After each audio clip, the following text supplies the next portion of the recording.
સાબરકાંઠાના પ્રાંતિજથી મહત્વના સમાચાર. પ્રાંતિજના રોકાણકાર સુરેશભાઈ બીજ ગ્રુપ સામે ફરિયાદ કરવા પહોંચ્યા હતા. ફરિયાદ ના લેવાતા સુરેશભાઈને ફરિયાદ કરવા માટે ગાંધીનગર જવાનું કહેવામાં આવ્યું હતું. આમાં ફરિયાદી સામે આવીને પોતાની ફરિયાદ નોંધાવવામાં આવી છે. સરકાર એવું કહેતી હોય કે સીઆઈડી ક્રાઇમ એવું કહેતી હોય તમને એક નંબર આપવામાં આવ્યો છે, તમે આ નંબર પર ફરિયાદ નોંધાવી શકો છો. શા માટે પ્રાંતિજ પોલીસ સ્ટેશનમાં ફરિયાદ લેવામાં નથી આવતી? જો ફરિયાદ લેવાની ના હોય તો ગાંધીનગર જવાનું શા માટે કહેવામાં આવ્યું હતું? ક્યારે વ્યવસ્થિત સંપર્ક કરીને જો ફરિયાદ નોંધાવી શકાતી હોય તો શા માટે ના કહેવામાં આવી છે? એ પણ એક પ્રશ્ન ઉભો થાય છે.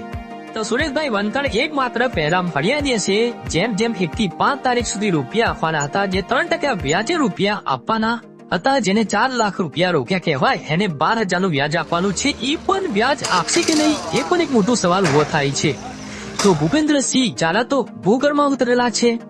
તો ચોક્કસ સવાલ એવા ઉભા થાય છે. આવનારા સમયમાં જો ચોક્કસ તપાસ થાય તો મોટા ખુલાસાઓની શક્યતાઓ છે. Ranjit Makwana, United times, Prantij.